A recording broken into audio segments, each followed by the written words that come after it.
Welcome to People and Power.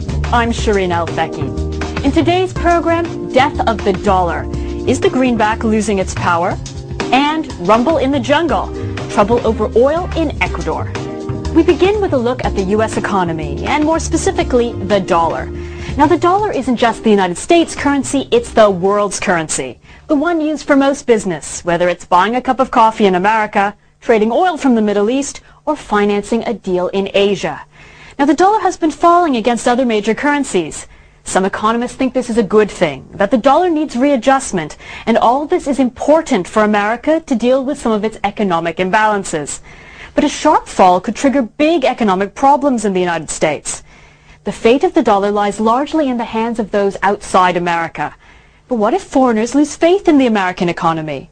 What would happen to the dollar then?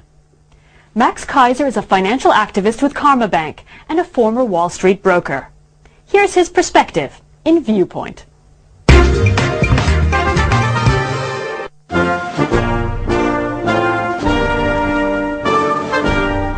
America, everyone agrees, it's a miracle economy with a booming GDP, low inflation, full employment, and rising productivity. I believe, however, that America is standing on the edge of a financial precipice like the world has never seen.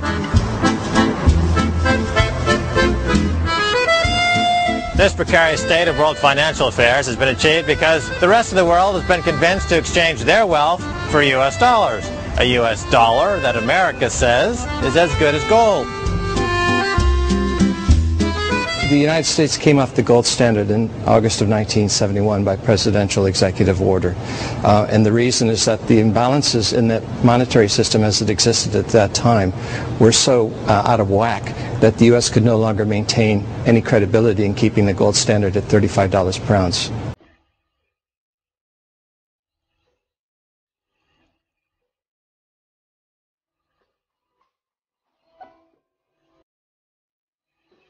When the gold standard was eliminated in 1971, you eliminated all of the discipline on monetary creation. Yes, for 30 years America has been inflating its money supply, which means that foreigners doing business with America don't get something for something.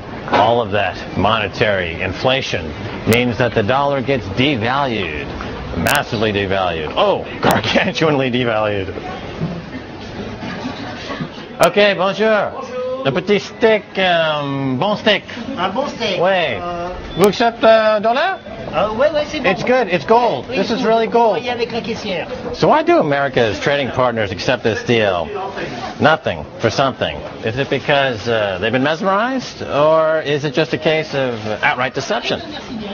The tricksters misdirect us away from the real inflation of the printing press and onto consumer price inflation, or CPI, an index based on a basket of consumer goods. You see, with everyone focused on the price of this basket of goods, they're not really focused on the real inflation that's happening in stocks, bonds, and real estate. So, should prices inconveniently rise in any given year? Simply swap one item for another in the index, like swapping hamburger for steak. So with steak going up 20% in my basket of goods and hamburger only going up 2% in my basket of goods, by swapping out hamburger for steak, I magically erased 18% from the official inflation rate. This is how America's been able to underreport inflation. So another way that they underreport inflation is called geometric adjustment. This baguette, for example, has a certain geometric property which is counted in the basket of... But this year, by adjusting this bread in the basket, voila, less inflation. Now, for people like myself who are not easily conned, all we really need to do is to look at the official government's money supply numbers to get a sense of what the real inflation is. But here, Alan Greenspan, the maestro, comes up with his greatest illusion of all in the good as gold trick. He just stopped reporting the numbers. On March 23rd, 2006, the Board of Governors of the Federal Reserve System said they will cease publication of the M3 monetary aggregate. M3 is one of the definitions of the total quantity of money in circulation. Well, my view is that they want to hide the truth, that they're creating too much money and that there's a lot of inflationary pressures in the pipeline. Well, if we no longer have the government's own numbers to tell us the truth, at least we have gold.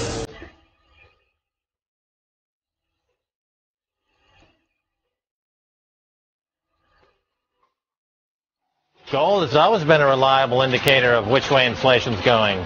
Unless, of course, the central banks are flooding the market with gold, and maybe even flooding the market with gold they don't own, possibly flooding the market with gold that doesn't exist.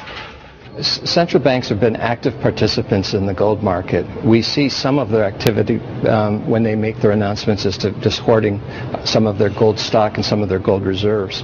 But they also do another thing surreptitiously. They lend gold to bullion banks, and the bullion banks in turn sell that gold in the market. It doesn't get recorded as a central bank sale. It gets recorded as a central bank loan, but it has a net effect of depressing the gold price. GATT is the Gold Antitrust Action Committee, formed in January of 1999 to expose the manipulation of the gold market. They've done it for many reasons. To protect interests in the United States, it was the essence of the strong dollar policy of Treasury Secretary Rubin.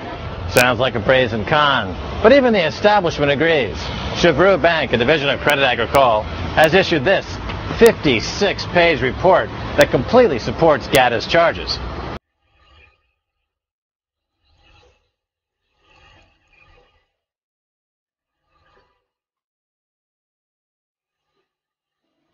On the geopolitical front, what if oil were priced in euros?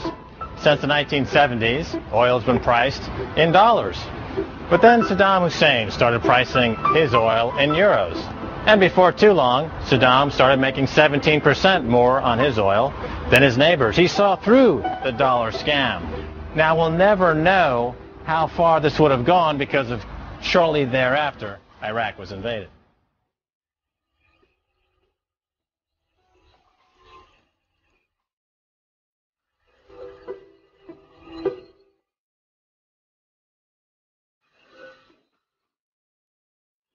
Now Iran wants to open an oil bourse, trading oil only in euros, and setting an important marker for oil in euros.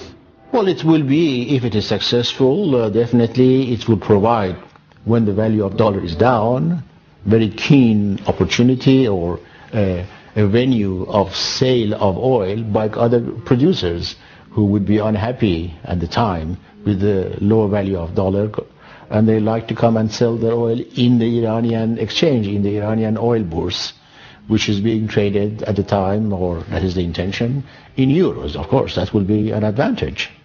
In February of 2006, the U.S. Congress raised the debt ceiling to $9 trillion, the equivalent of 28 Eiffel Towers made entirely of gold. So how is America going to pay back these solid gold Eiffel Towers worth of debt? They rely entirely on foreign creditors to finance their economy, and yet America's foreign policy at this point seems to be bomb the creditors. As hostilities escalate between America and these resource-rich countries, the bankers of these countries begin dumping dollars for political reasons, as has been the case now with Venezuela, Syria, and Iran.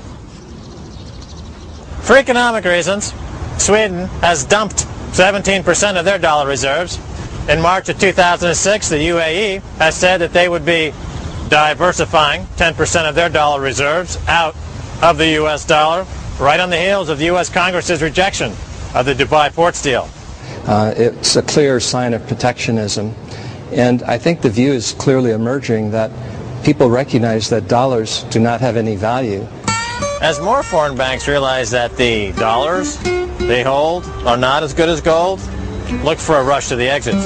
The Asian Development Bank has recommended Asian economies to diversify out of the dollar, likening it to a bird flu. Unlikely, but once started, fast-moving and deadly. And so here we are, on the precipice of economic mayhem. Will the dollar survive?